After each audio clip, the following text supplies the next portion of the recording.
Jadi Mas Andi ini kalau di HIMSI beliau adalah Sekjen, saat ini adalah Sekretaris Jenderal Pengurus Pusat HIMSI, dan juga selain itu Ketua Gugus Tugas PP HIMSI untuk pelayanan psikologi di masa COVID. Ya, Okay. saya mungkin bisa memberikan gambaran sedikit ya, nanti bisa dilanjutkan oleh Mbak Andril. Jadi memang HIMSI itu pada saat awal-awal bulan Maret ya, pada saat ada kasus pertama dan kemudian pertengahan Maret, Pak Presiden dan Pak Menkes memberikan sebuah pengumuman bahwa inilah kasus pertama COVID-19 di Indonesia. Maka kemudian kami itu membentuk gugus tugas layanan psikologi COVID-19. PPMC membuat itu, yang salah satunya adalah ada koordinator ya, koordinator wilayah Barat itu Mbak Andril, kemudian ada koordinator wilayah Timur. Wilayah Barat itu meliputi Jateng, DIY, dan ke Barat, Sumatera, sementara kalau Jatim ke Timur itu adalah wilayah Timur. Karena kami, HIMSI itu memiliki 34 wilayah gitu ya, yang kami sebut sebagai HIMSI wilayah. Kemudian kami membentuk gugus tugas setiap wilayah, dan kemudian Mbak Andril yang mengkoordinasi yang wilayah Barat ini, kemudian wilayah Timur ada Bu Amanda yang mengkoordinir wilayah Timur. Nah, kami sangat terbantu karena masing-masing wilayah itu punya satu SDM, punya SDM yang lumayan berlimpah gitu ya, sehingga mampu melakukan berbagai kegiatan-kegiatan dalam menghadapi COVID-19 ini. Nah, kami juga dibantu oleh ada 18 asosiasi. Mungkin yang paling banyak orang kenal tuh Ikatan Psikologi Klinis kali ya, yang juga banyak karena mereka banyak menjadi bagian dari tenaga kesehatan, tapi yang lain-lainnya ini adalah membantu tugas dari gugus tugas wilayah tadi.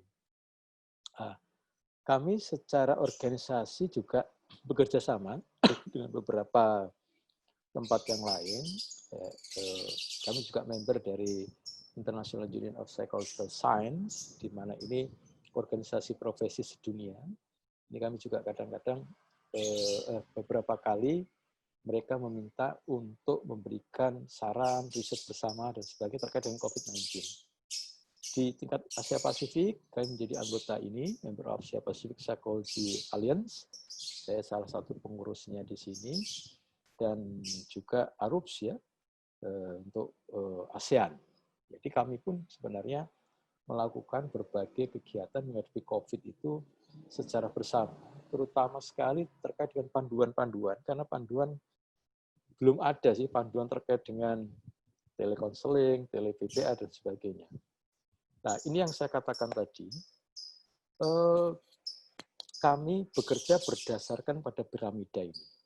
Jadi, harapannya itu kan masyarakat luas itu mereka mampu melakukan self-care. Gitu ya. Jadi, mereka itu dengan melihat psikoedukasi, informasi dari pemerintah, informasi dari HIMSI. HIMSI juga memberikan berbagai macam edukasi ya. Harapannya mereka mampu merawat dirinya. Cuman persoalannya kan tidak semua orang punya resiliensi ya, tidak semua orang mampu untuk menghadapi persoalan. Sehingga kemudian kami membuat juga pada level kedua itu ada yang disebut sebagai bantuan psikologis awal. Ini mungkin bisa dilakukan oleh teman-teman di counseling center dan career center ini. Karena saya yakin dampak kepada mahasiswa juga sangat besar gitu. Ya. Jadi dalam konteks bantuan psikologis awal ini sebenarnya bisa tidak harus tenaga kesehatan yang melakukan ini, tetapi orang-orang yang memang harus dilatih untuk mampu melakukan itu. Makanya kami di HIMSI itu melakukan yang namanya tele-BPA, bekerja sama dengan kantor staf presiden, Kemenkes, Kemenko PPA, Kemenko ini yang 27 April itu melaunching namanya 119 Extension 8. 119 itu sebenarnya milik Telkom dan Kemenkes, yang 119 Extension 0 itu untuk kepentingan ambulans, kegawat daruratan gitu. 119 extension 9 untuk info COVID. Kemudian kami diberikan 119 extension 8. Ini untuk sebenarnya karena tidak semua orang tuh mampu melakukan self care. Jadi kadang-kadang ada yang limbung ya, karena ada persoalan-persoalan yang menurut saya COVID ini benar-benar membuat perubahan yang sangat besar gitu, ya, tekanan yang sangat besar, dan harusnya orang harus mempunyai kemampuan penyesuaian diri yang sangat besar juga, sehingga kemudian kami memberikan ini. Nah, ini mungkin yang bisa dilakukan oleh teman-teman di level universitas, atau kalau itu counseling centernya di tingkat SMA, sebenarnya lebih bagus lagi ya. Tapi yang jelas ini mereka sangat mengharapkan bantuan. Nah, kalau mereka kemudian mengakses ini, dan yang ada di sini adalah para relawan psikologi yang kami latih, gitu ya, dan ternyata masih ada persoalan, maka akan ada langkah selanjutnya ditangani. Kalau itu persoalan terkait dengan masalah kekerasan dalam rumah tangga, anak-anak, kekerasan pada ibu, pada perempuan, pada anak, maka ditangani ini. Jadi kami juga memberikan rujukan. Kalau ada persoalan yang dalam konteks tertentu bisa ditangani dengan konseling. Tetapi ada juga yang harus ditangani di dalam oleh mereka-mereka yang terlatih dan punya kompetensi yang memadai, bisa itu psikolog, bisa psikolog klinis, dan sebagainya. Nah, untungnya kami punya banyak ya, punya banyak psikolog di 34 provinsi, dan kami punya relawan yang lumayan banyak. Kalau dihitung sekarang mungkin sekitar 1000-an ya relawan yang tidak dibayar gitu ya, pro bono, yang dia harus menunggu telepon gitu ya. Jadi sistemnya orang pencet 119, kemudian 8, oleh adminnya diberikan kepada para relawan psikologi yang kemudian menjadi rujukan, menjadi apa ya, tempat berkeluh kesah dari teman-teman masyarakat sekitarnya. Nah, ini yang bisa saya berikan secara luas gitu. Artinya teman-teman sekalian sebenarnya bisa masuk pada level ini, misalnya memberikan psikoedukasi, memberikan video-video, memberikan bagaimana relaksasi, apa bisa masuk di ini ya, di PA ini.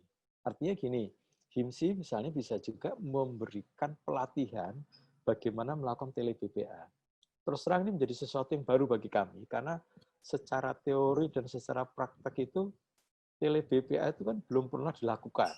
Kalaupun ada kasus-kasus bencana itu kan dulu seperti tsunami dan sebagainya, itu bisa dilakukan secara face to face gitu ya. Tetapi yang ini kan tidak. Jika memerlukan pelatihan khusus. Nah, ini yang kami memang awalnya yang menjadi relawan itu para psikolog, tetapi dalam gelombang berikutnya itu bahkan yang terakhir adalah mahasiswa S1 di tingkat yang mereka di semester 6 minimal ya. Jadi yang membantu kami nanti untuk melakukan ini. Jadi menurut saya orang kemudian berpikir kadang, karena gini, dasarnya waktu itu tuh Pak Presiden pada saat rapat terbatas dengan KSP dan kementerian yang lain, beliau mengatakan bahwa ternyata persoalan medis itu sebenarnya 20%. Yang jadi persoalan besar di negara ini adalah persoalan yang terkait dengan COVID ini adalah persoalan psikologis. Ya, bagaimana orang cemas, bagaimana orang tidak disiplin, bagaimana orang punya stigma, bagaimana orang tidak peduli, dan sebagainya.